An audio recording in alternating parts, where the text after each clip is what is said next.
మా మంత్రి లోకేష్ గారు అయితే 99 పైసలకే ఎకరా భూమి ఎలా ఇస్తానంటే, ఎకరా కాదు 2 ఎకరాలు కాదు, మొత్తం భూములు 99 పైసలకే ఇస్తాను. నా ఇష్టం అన్నట్టుగా నెల రోజుల ఫుటేజ్ కాదు, 2 నెలల ఫుటేజ్ కాదు, ఏడాది మొత్తం డిలీట్ కొట్టేస్తాం, మా ఇష్టం. ఇది హైకోర్టు చెప్పిన తర్వాత ఏడాది ఫుటేజ్ డిలీట్ చేశారంటే ఇక ఆధారాలు ఉన్నట్టేనా, దొరికినట్టేనా, న్యాయం జరిగినట్టేనా? ఈశ్వర్ గారు, ముందుగా మీకు ప్యానల్లో ఉన్న అందరికీ అట్లానే సాక్షి టీవీ ప్రేక్షకులందరికీ నమస్కారాలు, గుడ్ ఈవినింగ్. ఇది పక్కా ప్రణాళిక ప్రకారం ముందస్తుగా అందరూ చర్చించుకొని చేసినటువంటి పక్కా హత్య. అందుకనే అందరూ కలిసి కూర్చొని నీట్గా ఆధారాలు కూడా మాయం చేసి ఈరోజు ఏమీ తెలియనట్టుగా ఈరోజు అరెస్ట్ చూపించారు అతను. ఎందుకంటే నేను విత్ డేట్లతో సహా చెప్తా, మీకు అర్థమవుతుంది ఎందుకు ఇది పక్కా ముందస్తు ప్రణాళిక ప్రకారం జరిగిన హత్య అంటున్నాను నేను. ఈ తల్లి ఎవరైతే ఉన్నారో ఈమె బెజవాడ బార్ అసోసియేషన్ మానవ హక్కుల కమిటీతో కలిసి జూన్ 2వ తారీఖున ప్రెస్ మీట్ పెట్టింది. జూన్ 2, 2026. ఈ జూన్ 2 కంటే ముందు ఒకసారి సిపిని కలిసింది, ఇంకోసారి డీజీపీని కలిసింది. కలిసి నా కొడుకు ఏమయ్యాడు, నా కొడుకు మిస్సింగ్ అయ్యాడు, చంపేశారని అనుమానాలు ఉన్నాయని చెప్పి ఇదే సిఐ మీద కంప్లైంట్ ఇచ్చింది ఆల్రెడీ. జూన్ 2 కంటే ముందు, జూన్ 2 కంటే ముందు. ఈ జూన్ 2 ప్రెస్ మీట్ ఎప్పుడైతే పెట్టారో అప్పుడు ఇది 3వ తారీఖు పేపర్లోకి వచ్చినాక మనకు బాహ్య ప్రపంచానికి తెలిసింది. దాని తర్వాత 5వ తారీఖు హెబియస్ కార్పస్ రిట్కి వెళ్ళింది.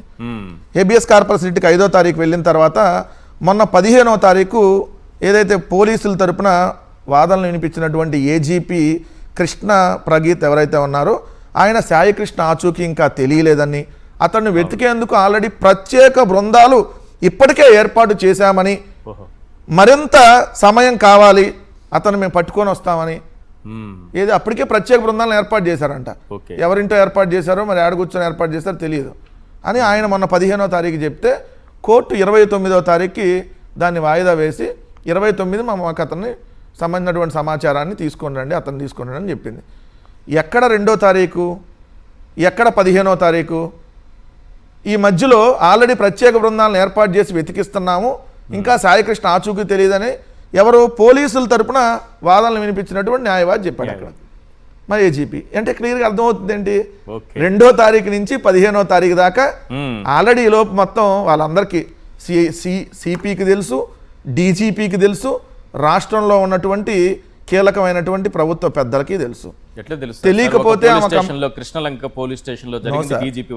ఒక డీజీపీ దగ్గరికి వెళ్ళి ఒక ఎంత పత్రం ఇచ్చి నా కొడుకును పలానా పోలీసు వాడు చంపేశాడని అంటే అతన్ని ముందు అతన్ని డిపార్ట్మెంట్లో ఎంక్వైరీ కన్నా వేస్తారు. ఒకవేళ విఆర్లో పెట్టకపోయినా ముందు ఎంక్వైరీ చేసి దానికి సంబంధించి ఏం జరిగిందని నిజాలన్నా తీసుకుంటారు. డీజీపీ కానీ సిపి కానీ ఎక్కడ తీసుకున్నారా అంటే సిపికి అక్కడ తెలిసే జరిగిందనేది దాని అంశం క్లియర్గా. దీని తర్వాత చూస్తే జూన్ 16వ తారీఖు పత్రికలోకి వచ్చింది ఏది, ఈ హెబియస్ కార్పస్ రిట్ వేశారంట. సో ఇట్లా కొడుకు ఆచూకీ తెలియలేదని చెప్పి జూన్ 15 కదా అక్కడ నడిచింది హైకోర్టులో. 16వ తారీఖు పేపర్లో ఈ ఇష్యూ హైలైట్ అయింది. అయిన తర్వాత 18వ తారీఖు జగన్మోహన్ రెడ్డి గారు ఆ బాధిత కుటుంబానికి వెళ్ళి పరామర్శించి ఓదార్చి నేనున్నానమ్మా, సిబిఐ ఎంక్వైరీ కోసం పోరాడదామని చెప్పి 18వ తారీఖు చెప్పారు. చెప్పిన తర్వాత 19వ తారీఖు ఎఫ్ఐఆర్ కట్టారు. ఇక్కడ అసలు ఉంది. ఈ 18వ తారీఖే హైకోర్టు కూడా తీర్పిచ్చింది ఏమని, సీసీ ఫుటేజ్ అంతా భద్రపరచండి అని. 18వ తారీఖు గురువారం ఏదైతే చెప్పిందో చెప్పిన తర్వాత శుక్రవారం ఎఫ్ఐఆర్ కట్టారు. మరి ఈ ఫుటేజ్ అప్పటికే మాయమైపోయింది. మరి ఇది పక్కా ప్రణాళిక ప్రకారం జరిగిందని క్లియర్గా ఇక్కడ అర్థమవుతుంది కదా. ఇక్కడ ఇంకో ప్రధానంగా గమనించాల్సిన అంశం ఏంటి, ఇక్కడ విత్ పేర్లతో సహా అన్ని పత్రికల్లో వచ్చినాయి ఏమని, ఇప్పుడు ఈ పోలీసుల వైఖరిపై అనేక అనుమానాలు వస్తున్నాయి.